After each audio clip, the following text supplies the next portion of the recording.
Assalamualaikum warahmatullahi wabarakatuh. Beberapa hari lagi akan masuk bulan Zulhijjah dan 10 hari pertama bulan Zulhijjah memiliki keutamaan yang tersendiri.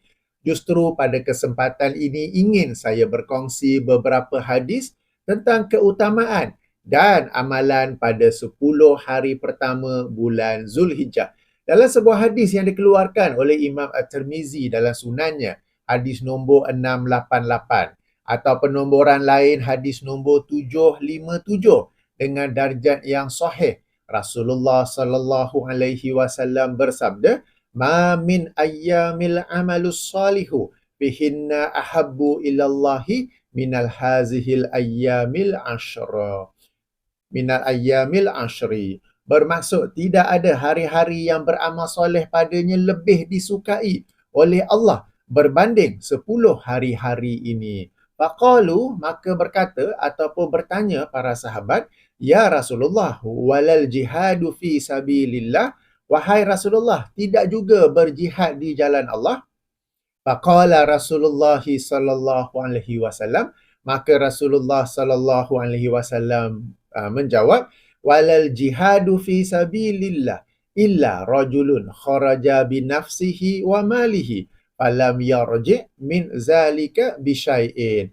Dan tidak juga berjihad di jalan Allah kecuali seseorang yang keluar dengan dirinya dan hartanya, namun tidak ada satu pun yang kembali. Okey, hadis ini secara ringkas juga dikeluarkan oleh Imam Al-Bukhari dalam sahihnya, hadis nombor 916 atau penomboran lain hadis nombor 969.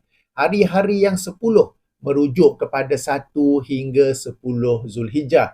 Orang yang beramal soleh pada 10 hari pertama ini mendapat pahala yang begitu banyak yang hanya dapat ditandingi oleh seseorang yang keluar berjihad di jalan Allah fisabilillah lalu gugur syahid di medan perang. Itulah yang dimaksudkan di akhir hadis, namun satu jua pun tidak kembali. Maknanya orangnya tu telah gugur syahid sementara hartanya, kudanya, pedangnya ke apa telah pun dirampas oleh musuh. Itulah maksudnya satu jua pun tak ada yang kembali kerana orangnya telah gugur dan barangnya, kudanya, tunggangannya, pedangnya telah diambil oleh pihak musuh.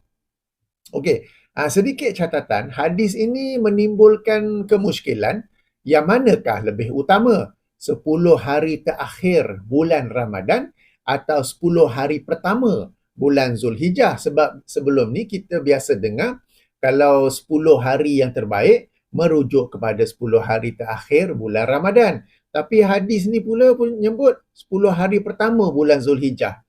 Yang mana satu yang lebih baik, ya? Jadi saya nukil di sini penjelasan Imam Ibn Qayyim Al-Jauziyah rahimahullah yang wafat tahun 757 Hijrah dalam kitabnya Zadul Ma'ad jilid 1 muka surat 35 edisi Muassasah Ar-Risalah yang bermaksud, okey, dengar betul-betul yang saya akan baca ni, yang saya akan terjemah ni. Beliau sebut malam atau hari, malam atau siang, sebab ini sangat penting, ya. Okey, beliau menyebut yang bermaksud 10 malam terakhir bulan Ramadan lebih utama berbanding 10 malam pertama bulan Zulhijjah, dan 10 hari pertama bulan Zulhijjah lebih utama berbanding 10 hari terakhir bulan Ramadan. Dari penjelasan keutamaan seperti ini, hilanglah kemusykilan yang ada. Jelaslah bahawa 10 hari terakhir Ramadan lebih utama ditinjau dari aspek malamnya. Sedangkan 10 hari pertama Zulhijjah lebih utama apabila ditinjau dari aspek hari siangnya, kerana di dalamnya terdapat hari nahar, yakni melakukan korban, hari Arafah dan juga hari Tarwiyah. Hari Tarwiyah ni 8 Zulhijjah. Jadi 10 malam terakhir Ramadan, keutamaan itu pada waktu malam, apabila kita beribadah pada waktu malam, dan pada waktu malam itulah juga ada malam Al-Qadar ataupun Lailatul Qadar. Sementara hadis ini pula ataupun 10 hari pertama bulan Zulhijjah merujuk kepada waktu siangnya. Okey. Antara ibadah yang dianjurkan ialah berpuasa sunat dari 1 sehingga 9 Zulhijjah Dengan 9 hari bulan Zulhijjah merupakan hari paling utama yang disebut sebagai puasa hari Arafah. Dalam hadis yang dikeluarkan oleh Imam Abu Daud dalam sunannya, hadis nombor 2081 atau penomboran lain, hadis nombor 2437 dengan darjah yang sahih. Beberapa isteri Rasulullah sallallahu alaihi wasallam menerangkan, kana Rasulullah sallallahu alaihi wasallam yasumu tis'a Zulhijjati wa yauma Asyura wa salasata ayyamin min kulli syahrin awwala sunaini minasyahri wal khamisa. Bermaksud ya, hadis ini ya, an ba'di azwajin nabiyyi sallallahu alaihi wasallam qalat, daripada sebahagian para isteri Nabi sallallahu alaihi wasallam, mereka berkata, kebiasaan Rasulullah sallallahu alaihi wasallam yasumu tis'a Zulhijjah, berpuasa pada 9 hari dalam bulan Zulhijjah, maknanya 1 hingga 9 hari bulan. Wa yauma Asyura, dan hari Asyura. Wa salasata ayyamin min kulli syahr, dan 3 hari dalam setiap bulan, 3 hari. Ini disebut sebagai hari-hari putih, yakni 13, 14, 15 hari bulan bagi setiap bulan. Dan awwalasnaini minasyahri wal khamisa, dan hari Isnin dan Khamis yang pertama bagi setiap bulan. Okey, meskipun di akhir hadis ini disebut puasa hari Isnin dan Khamis yang pertama bagi setiap bulan, maknanya minggu pertama tu, dalam hadis-hadis yang lain diterangkan bahawa baginda lazim berpuasa pada Isnin dan Khamis tanpa terhad kepada yang pertama sahaja. Not limited to the first Monday and Thursday only. Saya ada video khas tentang berpuasa pada 8 dan 9 Zulhijjah. Link dalam kotak description. Sila tonton ya. Kemudian ada juga kemusykilan tentang fadilat puasa hari Arafah. Meskipun ia hadis yang sahih, sebab fadilat puasa hari Arafah tu hadis sahih Muslim. Tapi keutamaannya tu macam besar ataupun boleh menjadi salah faham. Maka jemput semak penjelasan saya tentangnya. Sekali lagi, link dalam kotak description. Di manakah kotak description itu? Exit daripada video ini, tag pada tajuk, akan keluar kotak. Dalam tu ada link-link yang saya berikan. Bukan saja dalam video ini, tetapi juga dalam video-video lain. Okey, so antara ibadah yang dianjurkan ialah berpuasa. Ibadah lain yang dianjurkan ialah banyak berzikir. Khasnya dengan bertahlil, bertakbir dan bertahmid. Dalam hadis yang dikeluarkan oleh Imam Ahmad dalam musnadnya. Hadis nombor 5189 atau penomboran lain, hadis nombor 5446 dengan darjah yang dinilai sahih oleh Syekh Syuaib Al-Arnaud. Rasulullah sallallahu alaihi wasallam bersabda, hadis ini daripada Abdullah ibnu Umar radhiyallahu anhuma, anin Nabi sallallahu alaihi wasallam qala, ma min ayyamin a'zamu indallahi wala ahabbu ilaihi minal amali fihinna min hazihil ayyamil ashri. Tidak ada hari-hari yang lebih agung, azim, lebih agung, lebih besar di sisi Allah, wala ahabbu ilahi, dan tidak yang lebih disukai, lebih dicintai, minal amali fihinna, untuk beramal padanya, untuk beramal dalamnya, min hazihil ayyamil ashri, berbanding 10 hari-hari ini. Okey, dan hadis itu bersambung, fa aksiru fihinna minat tahlili wa takbiri wa tahmidi, maka perbanyakkanlah, fa aksiru, maka perbanyakkanlah fihinna, padanya, dengan amalan tahlil. Tahlil ni ialah la ilaha illallah. Wa takbir dan wa tahmid. Tahmid ni ialah alhamdulillah. Dan zikir ni pada 10 hari pertama bulan Zulhijjah ni boleh dilaksanakan secara kuat. Zikir pada asalnya adalah secara perlahan, kecuali apabila ada petunjuk daripada Rasulullah SAW bahawa ia dilaksanakan secara kuat. Antaranya ialah zikir pada 10 hari pertama bulan Zulhijjah, di mana ia dilakukan secara kuat atau jahar. Imam Al-Bukhari dalam sahihnya mengeluarkan secara mu'allaq Mu'allaq ni berarti hadis yang Imam Al-Bukhari keluarkan tanpa sanad. Okey, tanpa sanad di dalam kitabnya. Dan hadis-hadis ini selalunya tidak ada nombor ya. Jadi boleh rujuk dalam Sahih Al-Bukhari hadis yang duduk sebelum hadis nombor 969. Sebelum hadis nombor 969 dalam bab keutamaan beramal pada hari-hari tasyrik. Okey, jadi Imam Al-Bukhari mengemukakan riwayat wa qala Ibnu Abbasin wazkurullaha fi ayyamin ma'lumatin ayyamul ashri wal ayyamul ma'dudatu ayyamut tasyriq. Dan berkata Ibnu Abbas, berzikirlah kepada Allah pada hari-hari yang dimaklumi, yakni 10 hari bulan Zulhijjah dan pada hari-hari tasyrik, 11, 12 dan 13 Zulhijjah.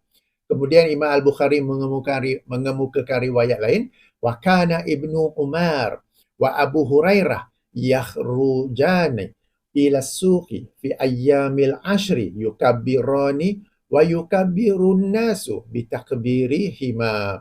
Dan Abdullah Ibnu Umar dan Abu Hurairah, kebiasaan mereka berdua keluar ke pasar pada hari-hari yang 10 ini dan mereka bertakbir.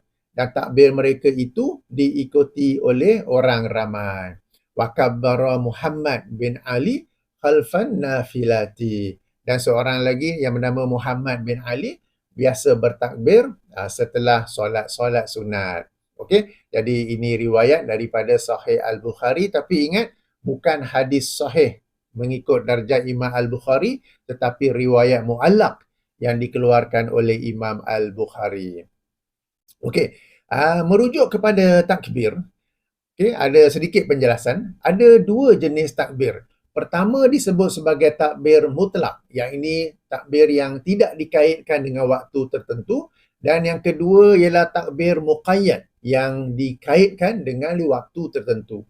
Takbir yang dimaksudkan dalam riwayat yang saya baca baru ini ialah takbir mutlak. Artinya tidak dikaitkan pada waktu dan tempat tertentu. Jadi boleh dilakukan di mana-mana seperti masjid, saat berjalan dan di mana-mana, kecuali dalam tandas lah. Okey, takbir ini dilakukan dengan suara yang kuat sebagaimana yang kita baca Ibnu Umar dan Abu Hurairah, mereka berdua keluar ke pasar dan bertakbir, maka orang ramai pun ikut sama bertakbir.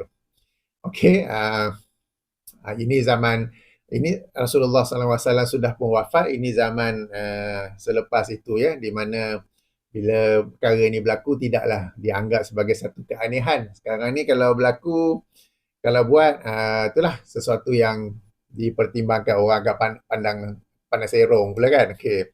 Adapun takbir muqayyad, artinya dikaitkan dengan waktu tertentu sahaja, iaitu selepas solat fardu. Selepas solat fardu berjamaah di masjid atau surau. Takbir muqayyad bagi orang yang tidak melaksanakan ibadah haji, maknanya di rumah masing-masing, di lokasi masing-masing, bermula dari solat subuh pada 9 hari bulan, yang ini hari Arafah, sehinggalah solat asar, sehinggalah waktu asar pada hari tasyrik yang terakhir, yang ini 13 Zulhijjah. Adapun bagi yang melaksanakan ibadah haji, adapun bagi para jemaah haji, ia bermula dari solat zuhur pada 10 Zulhijjah sehinggalah hari tasyrik yang terakhir.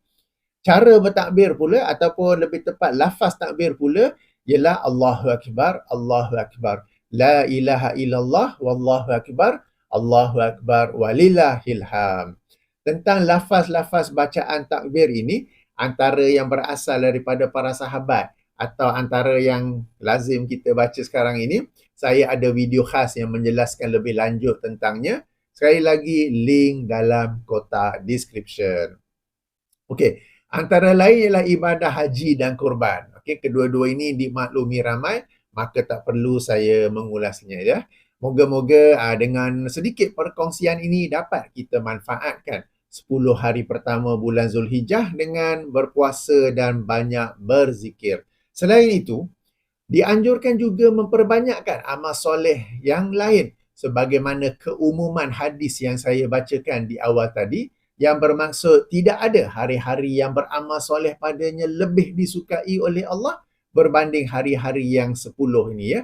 maka dianjurkan untuk memperbanyakkan sedekah, berbuat baik kepada ibu bapa, berbuat baik kepada jiran, berbuat baik kepada ahli keluarga sendiri, bertaubat bagi sesiapa yang ada melakukan dosa besar tetapi tertangguh-tangguh taubatnya. Nak taubat tangguh. Maka 10 hari pertama ni antara masa terbaik. Sebab bila kita kata beramal soleh, bertaubat itu juga adalah amal soleh. Maka jika sekian lama ni tertangguh-tangguh, berdoalah kepada Allah agar diberi kekuatan untuk bertaubat. Dalam mana-mana hari, mulai mana-mana hari dalam salah satu hari pada 10 hari bulan Zulhijjah ini. Dan termasuk amal soleh ialah berpesan-pesan kepada kebenaran, menyuruh kepada yang makruf dan melarang daripada yang mungkar. Maka insya-Allah video-video ulasan, react dan kritikan saya akan diteruskan meskipun pada 10 hari pertama bulan Zulhijjah. Baiklah, saya tutupi video ringkas ini dengan subhanakallahumma wa bihamdika asyhadu an la ilaha illa anta astaghfiruka wa atubu ilaika. Assalamualaikum warahmatullahi wabarakatuh.